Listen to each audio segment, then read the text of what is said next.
ప్రకాశం జిల్లా ఒకప్పుడు రాజకీయం అంటేనే ఇక్కడ ఫ్యాన్ గాలి ప్రపంచనం. కానీ 2024 ఎన్నికల ఫలితాల తర్వాత ఆ పార్టీని నిశ్శబ్దంగా మార్చేస్తాయి. 10 నియోజకవర్గాల్లో ఘోర పరాజయం, 2 చోట్ల మాత్రమే అతి కష్టం మీద గెలుపు. ఈ గణాంకాలు కేవలం ఫలితాలు కావు, ఇది ఒక రాజకీయ పత్రం యొక్క ప్రారంభ సంకేతం. అసలు ఎందుకు జరిగింది ఈ విధ్వంసం? జిల్లాను శాసించిన నాయకులంతా ఇప్పుడు ఎక్కడ దాక్కున్నారు? క్షేత్రస్థాయిలో పార్టీ కోసం ప్రాణాలు పణంగా పెట్టిన వేలాది మంది కార్యకర్తల ఆవేదన ఎవరు తీర్చేది? నాయకులు ముఖం చాటేస్తే, పార్టీ ఆఫీసులకు తాళాలు పడితే పరిస్థితి ఏంటి? గెలిచినప్పుడు భుజం తట్టిన నేతలు అధికారం పోగానే ఎక్కడికి పోయారు? అసలు ప్రకాశం జిల్లాలోని అగ్రనేతల మౌనం వెనుక ఉన్న అసలు కారణాలు ఏంటనేది ఇప్పుడు చర్చనీయాంశంగా మారింది.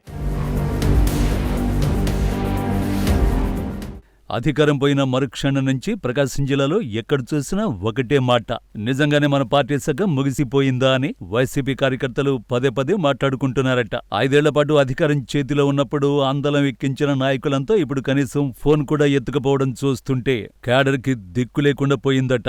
నాయకులంతా ఎవరిదారి వారు చూసుకుంటూ పార్టీ కార్యాలయాలను వెలవెలబోయేలా చేశారని జనం అనుకుంటున్నారట.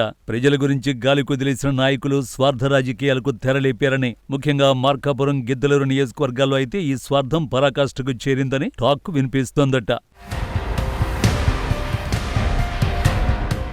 ముఖ్యంగా అన్న రాంబాబు, నాగార్జున రెడ్డిల మధ్య ఉన్న పాత కక్షలు ఇప్పుడు కార్యకర్తల పాలిట శాపంగా మారాయట. జిల్లా కేంద్రం మార్కాపురం కావడంతో ఇక్కడ కనుక పట్టు సాధిస్తేనే జిల్లా రాజకీయాల్లో తమదే పై చేయని ఇద్దరు నేతలు ప్లాన్ చేస్తున్నారట. పైకి మాత్రం పార్టీ కోసం అని మాట్లాడుకుంటున్న లోపల ఒకరిని మించి ఒకరు ఆధిపత్యం కోసం చేస్తున్న ఈ కుతంత్రాలు పార్టీ పునాదులను కదిలిస్తున్నాయని కార్యకర్తలు అనుకుంటున్నారు. వీరిద్దరి మధ్య జరుగుతున్న ఈ కోళ్లువార వల్ల కార్యకర్తలు అభద్రతా భావంతో కొట్టుమిట్టాడుతుంటే, ఇటు కనిగిరిలో మాత్రం సామాజిక సమీకరణాల సెగ పార్టీని నిలువున దహించి వేస్తోందట. కనిగిరిలో బీసీ సామాజిక వర్గానికి చెందిన వ్యక్తికి సీటు ఇవ్వడం అనేది అధిష్టానం నిర్ణయమైతే అది పార్టీలోని అగ్రవర్ణ నేతలకు ఏమాత్రం రుచించలేదట. దీనివల్ల ఇన్ఛార్జికి స్థానిక నేతలకు మధ్య దూరం పెరిగి కార్యకర్తలు 2 వర్గాలుగా విడిపోయారట. ఒకరి మీద ఒకరు విమర్శలు చేసుకుంటూ పార్టీ పరువు తీస్తుండటంతో కనిగిరిలో సామాజిక చిచ్చు రేపుతోందట. నాయకుల తీరు పార్టీని అగాధంలోకి నెట్టేస్తోందనే చర్చ నడుస్తోందట. అటు కందుకూరును అనాథను చేసిన బుర్ర మధుసూదన్ యాదవ్ రాజకీయమైతే ఎవరికీ అర్థం కావడం లేదట. కనిగిరి సీటుపై ఉన్న ఆశతో కందుకూరును గాలి కుదిరేయడం పట్ల ప్రజలు తీవ్ర వ్యతిరేకత వ్యక్తమవుతోందట.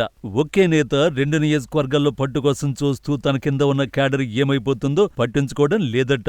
ఇటు కనిగిరిలో సగం పట్టు, అటు కందుకూరులో అస్సలు ఉనికి లేకపోవడంతో ఆయన రాజకీయం పూర్తిగా ఫెయిల్ అయిందని మాట్లాడుకుంటున్నారట. కార్యకర్తలను వాడుకుని వదిలేయడం ఆయనకు అలవాటైపోయిందని క్యాడర్ ఆవేదన చెందుతుంటే, ఇటు కొండేపి నియోజకవర్గంలో మాజీ మంత్రి సురేష్ వ్యవహారం కూడా ఇలాగే తయారైందట. కొండేపిలో సురేష్ వ్యవహార శైలిపై కార్యకర్తలు తీవ్ర ఆగ్రహం వ్యక్తమవుతోంది.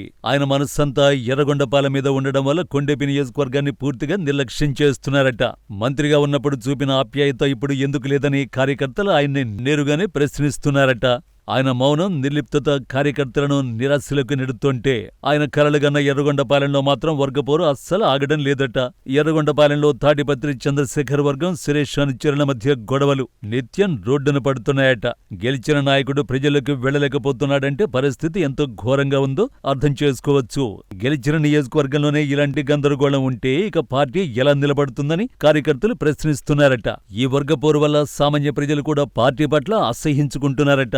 ఎర్రగొండపాలెంలో సురేష్ వర్గం ఇబ్బంది పడుతుంటే, అటు దర్శిలో మాత్రం బూచేపల్లి శివప్రసాద్ రెడ్డి ఆధిపత్యం అందరికీ తలనొప్పిగా మారిందట. దర్శిలో గెలిచిన బూచేపల్లి శివప్రసాద్ రెడ్డి తన సొంత నియోజకవర్గం పనుల కంటే కూడా జిల్లా రాజకీయాలపై కాస్త ఎక్కువ దృష్టి పెడుతున్నారనే టాక్ వినిపిస్తోంది. ముఖ్యంగా సంతనూతలపాడు నియోజకవర్గ వ్యవహారాల్లో ఆయన జోక్యం చేసుకోవడం వల్ల అక్కడి ఇన్ఛార్జికి కొంచెం ఇబ్బందికర పరిస్థితులు ఎదురవుతున్నాయట. జిల్లా స్థాయి వ్యవహారాల్లో ఆయన ఎక్కువగా తలదూర్చడం వల్ల పార్టీ నాయకుల మధ్య సమన్వయం లోపిస్తోందని, ఇది పార్టీకంత మంచిది కాదని స్థానిక క్యాడర్ భావిస్తోంది. ఒక పక్క జిల్లా నేతల మధ్య ఇలాంటి ఆధిపత్య పోరు నడుస్తుంటే, మరోపక్క ఒంగోలు పార్లమెంటు ఓటమి తర్వాత చెవిరెడ్డి భాస్కర్ రెడ్డి పార్టీ కార్యక్రమాలకు పూర్తిగా దూరంగా ఉండడం కూడా కార్యకర్తలను ఆశ్చర్యానికి గురిచేస్తోంది. ఇక ఓడిపోయిన మరుక్షణం నుండే చెవిరెడ్డి ఎక్కడో మాయమైపోయారట. కార్యకర్తలకు ధైర్యం చెప్పాల్సిన అగ్రనేతే ముఖం చాటేయడంతో ఒంగోలులో పార్టీ కార్యకలాపాలు మొత్తం ఆగిపోయాయట. బాధ్యత గల నేత ఇలా ఒంగోలును పూర్తిగా గాలి కుదిరేయడంపై క్యాడర్ గుర్రుగా ఉందట. ఈ అగ్రనేతల గైర్హాజరు ఒక ఎత్తైతే జిల్లా పెద్ద దిక్కుగా ఉన్న వైవి సుబ్బారెడ్డి మౌనం కార్యకర్తల్లో మరిన్ని అనుమానాలకు తావిస్తోందట. జగన్ కి బాబాయ్ అయిన వైవి సుబ్బారెడ్డి జిల్లాలో జరుగుతున్న గొడవలను చూసి చూడనట్లు వదిలేయడం వెనుక ఏదో పెద్ద వ్యూహం ఉందని క్యాడర్ భావిస్తోందట. ఆయన మౌనం చూస్తుంటే పార్టీని పెద్దగా పట్టించుకోవడం లేదు అనే చర్చ గట్టిగానే నడుస్తోందట. అసలు పార్టీ బ్రతుకుతుందా లేదా అన్న అనుమానం కార్యకర్తల్లో మొదలైందట. ఈ అనుమానాలకు బలాన్ని చేకూరుస్తూ ఇప్పుడు జిల్లాలో కుమ్మక్కు రాజకీయాలు తెరపైకొచ్చాయట. ప్రకాశం జిల్లాలో వైసీపీ నాయకులు టీడీపీతో కుమ్మక్కయ్యారని ప్రతి ఒక్కరూ చెప్పుకుంటున్నారట. స్థానిక సంస్థల ఎన్నికల్లో పార్టీ గెలుపుపై నమ్మకం లేక నాయకులే టీడీపీతో చేతులు కలిపారని ప్రజలు బలంగా నమ్ముతున్నారట. జగన్ ఆశయాలు, కార్యకర్తల కష్టాలు నాయకుల స్వార్థం ముందు బలైపోయామని క్యాడర్ వాపోతోందట. ఇప్పటికైనా అధిష్టానం మేల్కోకపోతే ప్రకాశం జిల్లాలో ఫ్యాన్ గాలి పూర్తిగా ఆగిపోయి వైసీపీకి ఉనికి లేకుండా పోవడం ఖాయమట.